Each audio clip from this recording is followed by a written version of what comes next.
샬롬. 오늘도 하나님의 말씀으로 하루 시작하신 여러분들에게 하나님의 은혜와 평강이 충만하게 넘치시기를 간절히 축복합니다. 어제 말씀에 이어서 풍랑을 겪고 육지에 도착하신 우리 주님이 그 앞에 또 여러 어려움들이 있습니다. 악한 영에 들린 사람들이 둘이 또 나타나죠. 사람들은 그들을 두려워해서 피했는데 단 한 사람 예수님만은 그 앞으로 걸어가서 그 악령에 사로잡힌 것도 또 그것에 의해서 행패를 부렸던 모든 것도 주님을 진정으로 만나지 못했기 때문에 그런 일이 벌어졌죠. 우리는 사람의 외관과 행동을 보고 그 사람을 판단합니다. 그러나 우리가 기억해야 될 것은 모든 사람이 주님을 만나야 한다라는 그러한 것이죠.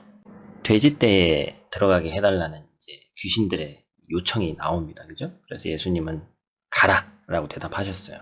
귀신 들린 돼지떼에는 물에서 몰사했는데 이는 귀신들이 종말의 심판 전에서 무저경에 갇혔음을 뜻합니다. 이게 좀 난해한 구절인데, 그래서 이제 돼지들 같은 경우는 이방 제사에 쓰이는 그런 돼지들이었다라는 그런 주석가들의 이야기가 있죠.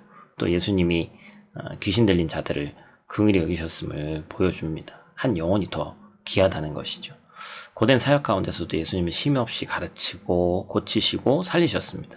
왜냐하면 이것을 위해 이 땅에 오셨기 때문에 그렇습니다. 그리고 예수님은 주님이 보냄을 받은 것처럼 우리를 세상에 파송하시죠. 그런데 이제 귀신 들린 자들의 이제 이런 지금 이적과 기사를 베푸신 주님의 놀라운 사역 앞에 가다라 주민들의 반응이 이상하죠. 기뻐하면 감사하지 않습니다. 예수님을 마을에서 오히려 좀 떠나라고 얘기를 하죠. 예수님의 크신 권능이 오히려 자신들에게 해가 된다라고 판단한 것이죠. 사람들 마음속에 꽈리를 틀고 있는 악한 마음은 예수님을 몰아내 버립니다. 어둠이 빛과 함께 있는 것을 싫어하는 모습과 똑같죠. 계속해서 예수님의 사역의 모습이 등장합니다. 예수님이 가버나움이란 동네에 들어가셨을 때 사람들이 침상에 누운 중풍병자를 데리고 나왔습니다. 예수님은 그 사람들의 믿음을 보시고 중풍병자를 고쳐주셨어요. 하나님을 향한 우리의 사랑과 고통받는 이들을 섬기는 우리의 헌신이 복의 통로가 된다라는 것입니다. 우리가 복의 통로가 되어서 우리가 돕는 사람들에게 하나님의 복이 임한다라는 사실을 잊지 말아야 합니다.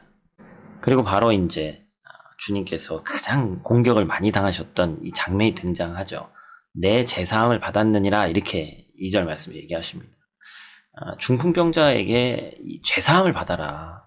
이 말은 주님께서 구원자다, 그리스도임을 보여주기 위한 말씀이셨죠. 일부러 더 하신 것이죠.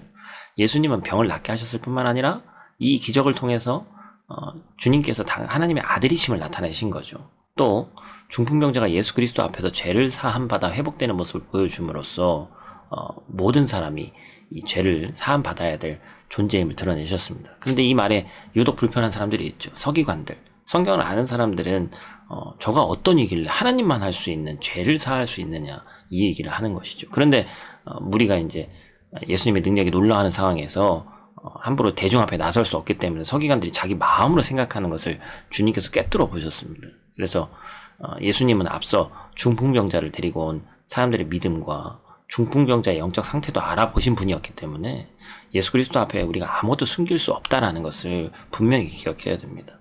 바로 우리의 중심을 보실 수 있는 하나님이시기 때문에 그렇죠. 우리가 남보기에는 경건의 모양을 갖출 수 있을지는 모르지만 하나님은 우리의 중심, 모든 생각을 다 아시는 분임을 우리는 분명히 기억해야 됩니다. 오늘도 말씀을 한 절 한 절 짧지만 우리가 함께 또 나눴습니다. 이 말씀으로 승리하는 오늘 하루 되시기를 간절히 축복합니다.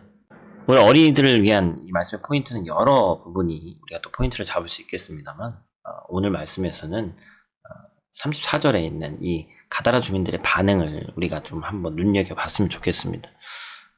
교회 다니고 또한 기독교인으로서 이제는 세상에 나가면 반드시 우리가 교회 다니고 기독교인이라고 해서 반기지 않는 분위기를 이제 우리도 알 수 있죠. 하나님의 이름으로 나아가고 우린 진솔한 마음으로 나아가지만 세상은 빛과 어둠이 공존할 수 없기 때문에 우리를 항상 반가워하지 않을 수도 있다.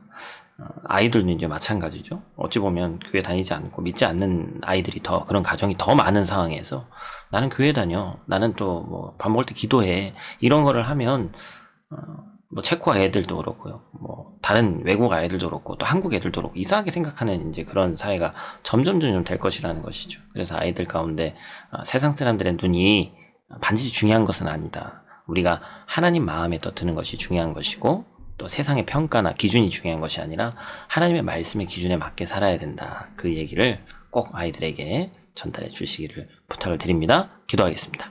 주님, 세상의 기준에서 쓸모없는 사람들을 만나셨고 그들의 근원적인 문제를 해결해 주셨습니다.